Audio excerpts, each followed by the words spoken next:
ഗുജറാത്ത് തീരത്തിന് സമീപമാണ് ഇന്ത്യൻ നാവികസേനയുടെ അഭ്യാസം. ഇന്നലെ തുടങ്ങിയ പരിശീലനം മെയ് 3 വരെ തുടരും. 4 ഇടങ്ങളിലാണ് നേവൽ ഫയറിംഗ് എന്ന അഭ്യാസം നടക്കുന്നത്. പാക് നാവികസേന നിലയുറപ്പിച്ചിട്ടുള്ള ഭാഗത്തു നിന്നും 85 നോട്ടിക്കൽ മൈൽ അകലെയാണ് ഇന്ത്യയുടെ അഭ്യാസം. ഇരു സേനകളും മുഖത്തോട് മുഖം നിൽക്കുകയാണെന്ന് ഉപഗ്രഹ ചിത്രങ്ങളിൽ നിന്നും വ്യക്തം. ദീർഘദൂര മിസൈലുകളടക്കം നാവികസേന നേരത്തെ പരീക്ഷിച്ചിരുന്നു. പടക്കപ്പലുകളുടെ യുദ്ധസജ്ജ പരിശീലനവും തുടങ്ങിയിരുന്നു.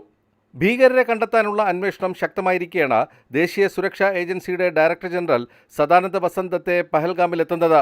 സാങ്കേതിക സംവിധാനങ്ങളുടെ സഹായത്തോടെ അന്വേഷണം ശക്തമാക്കിയിട്ടുണ്ട്. ഭീകരാക്രമണം നടന്ന ദിവസത്തെ സംഭവങ്ങൾ ത്രിമാന സംവിധാനത്തിന്റെ സഹായത്തോടെ പുനരാവിഷ്കരിക്കും. ഇതിനായി ദൃക്സാക്ഷിമൊഴികൾ ഉൾപ്പെടെ പരിശോധിക്കുന്നു. 2019 പുൽവാമ ആക്രമണത്തിന്റെ ത്രിമാന ദൃശ്യങ്ങൾ പുനരാവിഷ്കരിച്ചിരുന്നു. പാകിസ്ഥാൻ സൈന്യത്തിന്റെ ഇന്റർ സർവീസ് പബ്ലിക് റിലേഷൻസിന്റെ യൂട്യൂബ് ചാനൽ ഇന്ത്യ നിരോധിച്ചു. Hum TV, ARY TV, Geo TV തുടങ്ങിയവയുടെ ഇൻസ്റ്റഗ്രാം അക്കൗണ്ടുകളും മരവിപ്പിച്ചു.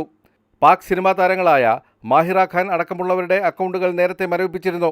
അതിനിടെ പാകിസ്ഥാൻ വ്യോമപാത അടച്ച പശ്ചാത്തലത്തിൽ ലേ ഹിന്ദുക്കുഷ് വ്യോമപാതയുടെ സാധ്യത പരിശോധിക്കാൻ വിമാന കമ്പനികൾക്ക് സർക്കാർ നിർദ്ദേശം നൽകി.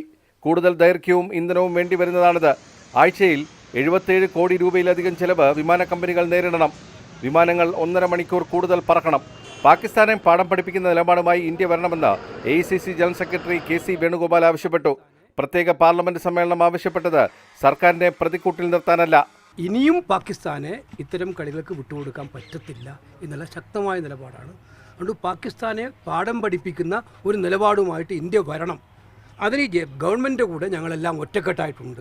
വിദേശമന്ത്രി S ജയശങ്കറുമായി American state secretary Marco Rubio ചർച്ച നടത്തി.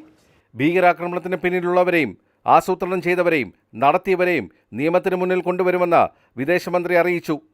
മാതൃഭൂമി ന്യൂസ്, ഡൽഹി.